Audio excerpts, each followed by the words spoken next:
Hello friends, आज हम देखेंगे class 10th science chapter 6 life processes का फोर्थ पार्ट में हम देखेंगे structure of heart. Heart is a muscular organ. Heart muscle का बना हुआ ऑर्गन है। इट इज रफली कोनिकल इन शेप। ये कोनिकल शेप में होता है and is situated in the thoracic cavity in the area between the lungs. ये लंग्स के बीच थोरेसिक कैविटी में पाया जाता है। It is surrounded by double membrane. ये डबल मेम्ब्रेन से कवर्ड होता है। इस डबल मेम्ब्रेन को कहते हैं pericardium. Pericardium filled with pericardial fluid. Pericardium में पेरिकार्डियल फ्लूइड भरा होता है। Pericardial fluid protect the heart from external shocks and injuries. Pericardial fluid क्या करता है कि हार्ट का एक्सटर्नल शॉक्स और इंजुरी से प्रोटेक्शन करता है। The human heart is 4 chambered. Human heart जो है, मनुष्य का जो हृदय है, ह्यूमन हार्ट, वो 4 चेम्बर से मिलकर बना है। 2 चेम्बर ऊपर की तरफ पाए जाते हैं और 2 चेम्बर नीचे की तरफ पाए जाते हैं। 2 चेम्बर कौन कौन से जो अपर चेम्बर कहलाते हैं? Upper chamber are called right and left atrium. अब जो लोअर चेम्बर है उनको क्या कहते हैं? लोअर चेम्बर को कहते हैं ventricle. The ventricle are the lower chambers. Ventricle जो है वो लोअर चेम्बर है। 2 इन नंबर, ये भी 2 होते हैं नंबर में। जैसे एट्रियम 2 होते हैं, उसी तरीके से वेंट्रिकल भी 2 होते हैं। एक राइट वेंट्रिकल और एक left ventricle. Right and left ventricle, जैसे आप डायग्राम में भी देख रहे हो। 4 चेम्बर्ड हार्ट, इसमें 2 अपर चेम्बर हैं, 2 लोअर चेम्बर हैं। अपर चेम्बर को atrium, right atrium, left atrium, और लोअर चेम्बर को कहेंगे right ventricle and left ventricle. अब हम देखें कि हार्ट कैसे वर्क करता है। व्हेन वर्किंग ऑफ हार्ट में हार्ट कैसे वर्क करता है? When muscles of atria are relaxed. जब एट्रिया की मसल रिलैक्स होती है, the deoxygenated blood of body tissue flow into right atrium.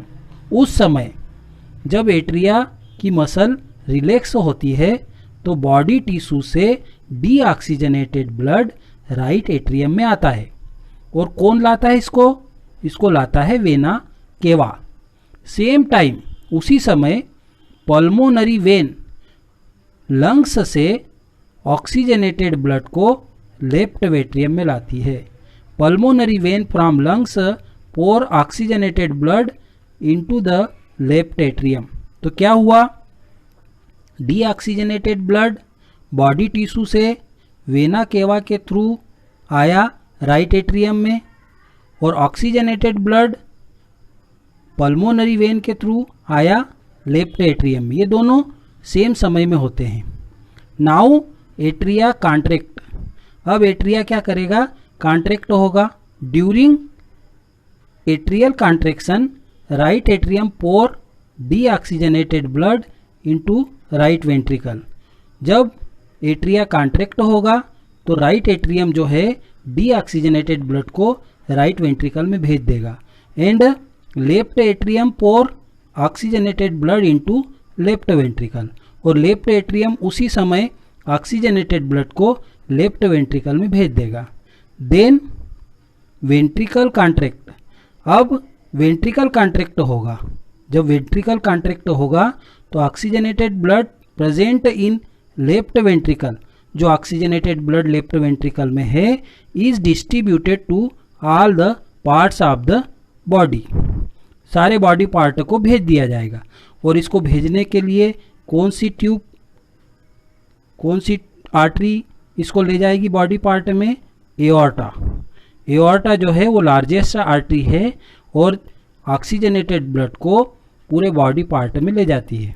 From right ventricle deoxygenated blood, अब राइट वेंट्रिकल से जो डीऑक्सीजनेटेड ब्लड है is supplied to the lungs through pulmonary artery.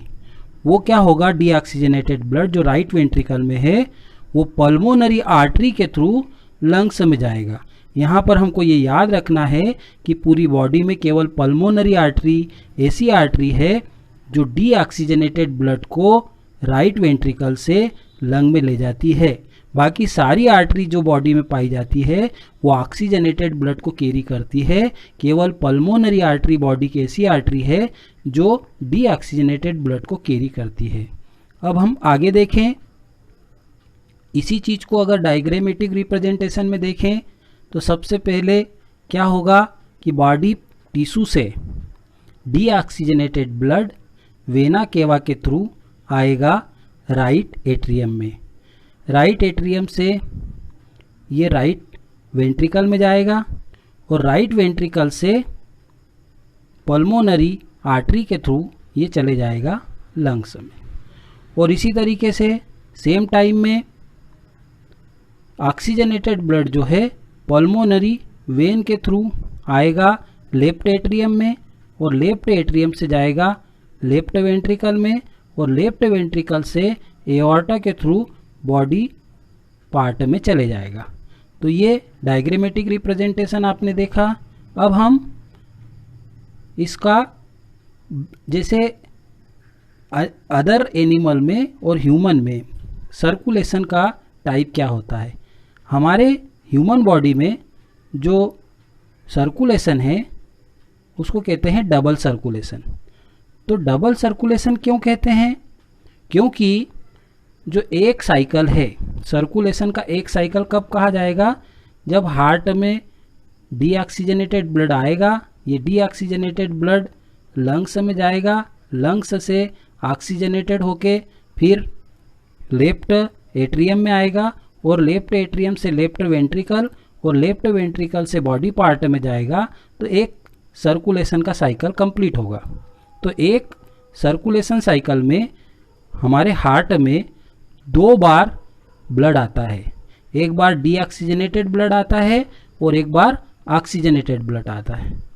तो हम इसको कैसे डिफाइन करें डबल सर्कुलेशन को, oxygenated blood in the lungs and come back to the heart. जो ऑक्सीजनेटेड ब्लड है वो लंग्स में जाएगा, लंग्स में वो ऑक्सीजनेटेड होगा, पहले डीऑक्सीजनेटेड था, अब लंग्स में उसमें जैसे ही लंग्स के पास जाएगा तो उसमें ऑक्सीजन मिक्स हो जाएगी। अब ये ऑक्सीजन मिक्स होगी तो ये क्या हो जाएगा, ये डीऑक्सीजनेटेड ब्लड ऑक्सीजनेटेड ब्लड में कन्वर्ट हो जाएगा। अब यहाँ से ये ऑक्सीजनेटेड ब्लड हार्ट में आएगा और हार्ट से फिर बॉडी के डिफरेंट पार्टों को डिस्ट्रीब्यूट हो जाएगा। अब इस तरीके से जब ब्लड डिस्ट्रीब्यूट हो जाता है बॉडी पार्ट में, तो इस तरीके में 2 टाइम ब्लड जो है हार्ट में आया। एक बार वेना केवा के through deoxygenated blood body heart में आया बॉडी से, और एक बार ऑक्सीजनेटेड ब्लड पल्मोनरी वेन के थ्रू हार्ट में आया। एक साइकिल में 2 टाइम ब्लड जो है हार्ट में आता है, इससे इसको क्या कहेंगे, डबल सर्कुलेशन। अब डबल सर्कुलेशन का क्या फ़ायदा है, बेनिफिट क्या है, डबल सर्कुलेशन का ये बेनिफिट है कि कभी भी ह्यूमन बॉडी में ऑक्सीजनेटेड ब्लड और डीऑक्सीजनेटेड ब्लड एक दूसरे से मिक्स नहीं होते हैं।